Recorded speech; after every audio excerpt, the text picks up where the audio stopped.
Okay, so have you heard about this whole manifestation thing, like attracting what you want into your life? Oh, yeah, it's been getting a lot of attention lately. Right. So we've got these excerpts from a podcast, The Manifest Era, and honestly, some of it sounds a little out there, Yeah, I mean, some people might think it's a bit woo-woo. but it also claiming to be grounded in like real science, neuroscience, and quantum physics. Now that's intriguing. I know, right? So we're going to do a deep dive into this, break down what manifestation actually is, and see if any of it actually holds up. Sounds like a plan. Let's get into it. So let's start with the basics. What exactly is manifestation? I mean, is it just wishful thinking or is there something more to it? So, at its core, manifestation is about aligning your thoughts, beliefs, and actions to bring your desires into reality. Okay, so it's not just about sitting around daydreaming. You have to actually put in the work. Exactly. It's not magic. It's about creating the conditions for your goals to materialize.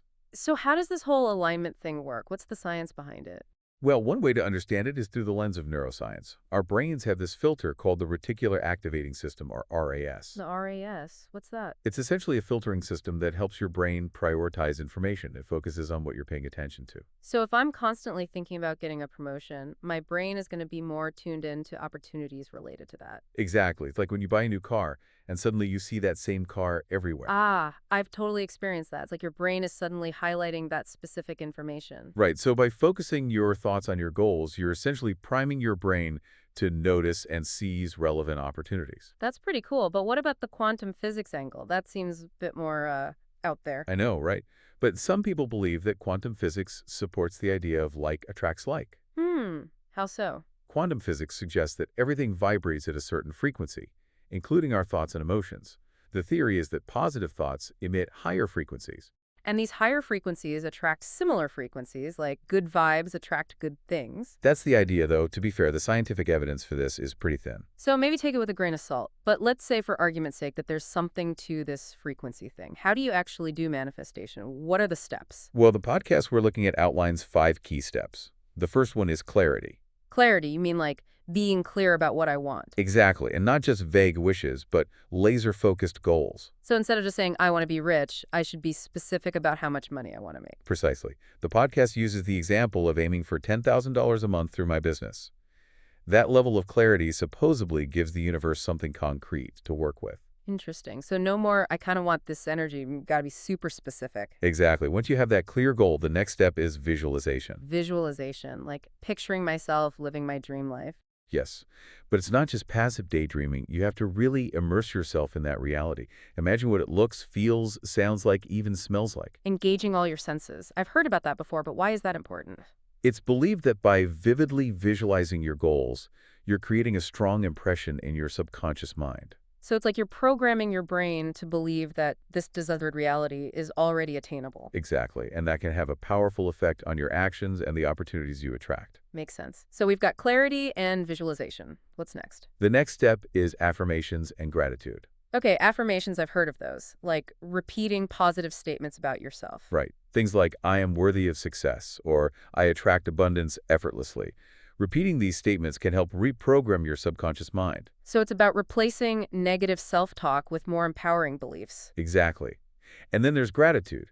Focusing on what you're already grateful for helps shift your mindset to one of abundance. Ah, so instead of dwelling on what I lack, I should appreciate what I already have. Yes, gratitude is a powerful emotion that can attract even more good things into your life. Makes sense. But I'm curious, is manifestation just about thinking positive thoughts? Do you have to actually do anything? That's a great question, and the answer is a resounding yes. The next step is inspired action. Inspired action. What does that mean? It means taking steps that are aligned with your goals, but not just any actions, actions that feel aligned with your purpose and intuition. So it's not just about mindless hustle, it's about taking actions that feel right and flow naturally from your goals. Exactly. The source material really emphasizes that manifestation is not passive. You have to meet the universe halfway. So if I want to write a book, I can't just sit around visualizing it. I actually have to start writing. Exactly. The universe might open doors for you, but you have to be ready to walk through them. Okay, so we've got clarity, visualization, affirmations, gratitude, and inspired action. Is that everything? Well, there's one more crucial piece to the puzzle. Limiting beliefs. Ah, yes, the dreaded self-doubt. We've all been there. How do limiting beliefs play into this? Limiting beliefs are those negative thoughts and assumptions that hold us back from achieving our full potential. They're like internal roadblocks that prevent us from manifesting our desires. So even if I'm doing all the other steps right, if I have these underlying beliefs that I'm not good enough or I don't deserve success, it's going to sabotage my efforts. Exactly. The podcast specifically talks about the belief of not being worthy of success or happiness. Yeah, I can definitely relate to that. It's like a subconscious fear that's preventing me from receiving the good things I want. Right, and sometimes we're not even aware of these beliefs. They operate on a subconscious level, influencing our thoughts, feelings, and actions. That's a scary thought. So how do we even begin to identify these hidden beliefs? They sound pretty sneaky. That's what we're going to explore in the next part of our deep dive. We'll unpack some techniques for uncovering those limiting beliefs and transforming them into empowering ones. Ooh, I'm definitely looking forward to that. It's like once we clear those roadblocks, we can really start to manifest our dreams. Exactly, and that's where the real magic happens. I can't wait to learn more. But for now, listeners, you'll have to stay tuned for part 2 of our deep dive into manifestation. We'll be right back after a short break. Okay, so we're back, and we just left off talking about these limiting beliefs, right? The ones that can really hold us back. Yeah, these beliefs can be super sneaky, lurking in the shadows of our minds. Totally. So how do we even start to identify these hidden beliefs? Like, do they have any telltale signs? Well, one way is to pay attention to your self-talk. What kind of things are you saying to yourself? Like if I'm constantly putting myself down or thinking I'm not good enough? Exactly. Those negative thoughts could be a big clue that a limiting belief is at play.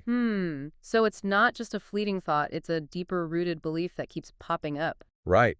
And the more you repeat those negative thoughts, the more they become ingrained in your subconscious. So it's like they're creating this self-fulfilling prophecy, almost. It can definitely feel that way. But the good news is, once you become aware of these beliefs, you can start to challenge them. Okay, so how do we do that? How do we put those limiting beliefs on trial? One effective way is to look for evidence that contradicts those beliefs. Evidence. Like, what do you mean? Well, let's say you have a belief that you're not creative. Try to recall times when you've actually been creative, even in small ways. Oh, I see. So it's about focusing on our strengths and accomplishments instead of dwelling on our perceived weaknesses. Exactly. It's about shifting your perspective and building a case against those limiting beliefs. I like that. It's like gathering evidence to prove those negative thoughts wrong. Right. And as you start to challenge those beliefs, you can start to replace them with more positive and empowering ones. So it's like we're literally rewiring our brains to think differently. Exactly. And that can have a profound impact on your ability to manifest your desires.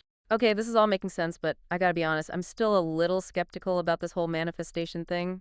Does it really work? Or is it just a wishful thinking? I understand your skepticism. It's definitely not as simple as just wishing for something and poof, it appears. Right, there has to be more to it than that. There is. Manifestation is about aligning your thoughts, beliefs, and actions with your desired outcome.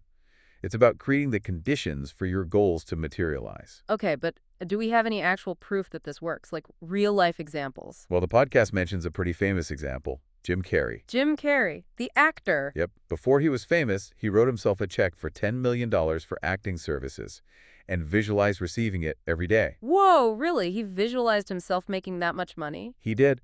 And guess what? A few years later, he landed a $10 million movie role. No way. So he literally manifested his financial success. It certainly seems that way, and it ties back to what we were talking about earlier with the reticular activating system. Right. By focusing on that specific goal and visualizing it so vividly, he primed his brain to recognize and seize opportunities related to it. Exactly. It's a powerful example of how manifestation can work in real life. Okay, that's pretty impressive. But can you manifest things besides money? Like, what about things like love or happiness? Absolutely. Another inspiring example is Oprah Winfrey. She grew up in poverty and faced a lot of challenges, but she always believed in her potential. And look at her now, one of the most successful women in the world. Right, and she often talks about the power of visualization and positive thinking in her own journey. So she didn't just wish for success, she believed in it, visualized it, and took action towards her goals. Exactly, and that's a key takeaway here. Manifestation is not about passively wishing for things. It's about actively creating the life you desire. Okay, so it's a combination of mindset, action, and belief. Precisely. And while those celebrity examples are inspiring, remember, manifestation is not just for the rich and famous. Yeah, anyone can tap into this power, right?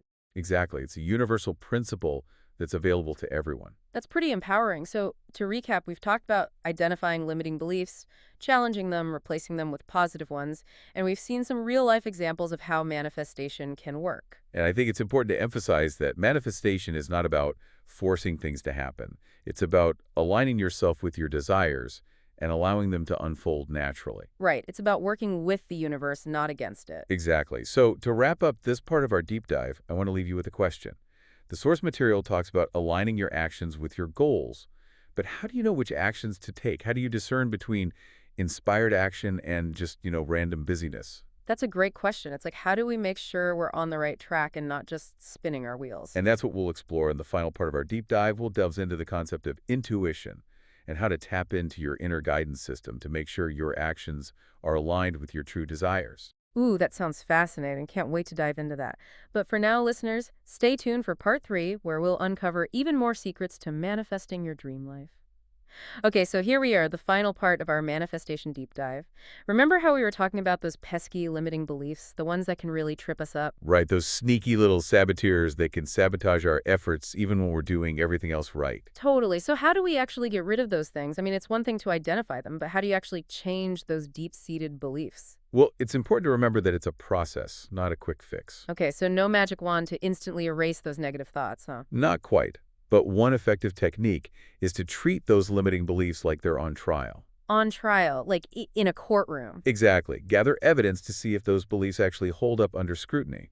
So let's say I have a belief that I'm not good at public speaking. What kind of evidence would I look for? Well, ask yourself, what experiences have I had that support or contradict this belief?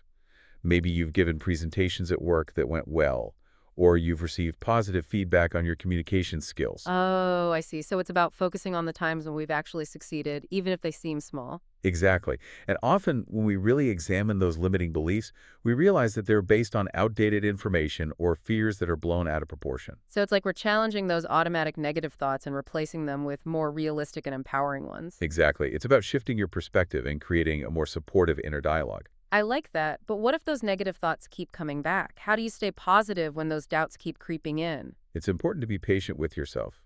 Remember, those negative thoughts are often deeply ingrained, so it takes time and effort to change them. So it's a journey, not a destination. Exactly. And one helpful tip is to use affirmations to counteract those negative thoughts. Right? Those positive statements that we were talking about earlier, like I am capable or I am worthy. Exactly. Repeating those affirmations regularly can help reprogram your subconscious mind and create a more positive self-image. Okay, so affirmations are one tool. Are there any other techniques we can use to combat those limiting beliefs? Another powerful tool is gratitude. Focusing on what you're grateful for can shift your energy and attract more positive experiences into your life. Yeah, I've heard that gratitude can really change your perspective, but how does that help with limiting beliefs specifically? Well, when you're feeling grateful, it's harder to hold on to negative thoughts and beliefs. Gratitude helps you focus on the good in your life, which can boost your self-esteem and confidence. So it's like a positive feedback loop. The more grateful you are, the more positive you feel, and the easier it is to overcome those limiting beliefs. Exactly. And remember, overcoming those beliefs is crucial for manifestation because they can block you from receiving the good things you desire. Right, they're like energetic barriers that prevent us from achieving our full potential. Exactly. And once you start to clear those barriers, you'll be amazed at what you can manifest. This has been such an insightful deep dive. I feel like I have a much better understanding of manifestation now. It's not just about wishful thinking. It's about aligning your thoughts, beliefs, and actions with your goals. And remember, it's a journey, not a destination. Be patient with yourself, practice those techniques, and trust the process. And most importantly, believe in yourself and your ability to create the life you desire. Absolutely. The power to manifest your dreams lies within you. That's a great note to end on. So, to our listeners, thank you for joining us on this journey into the world of manifestation. We hope you've gained some valuable insights and are feeling inspired to go out there and create the life you truly desire. It's been a pleasure sharing these insights with you.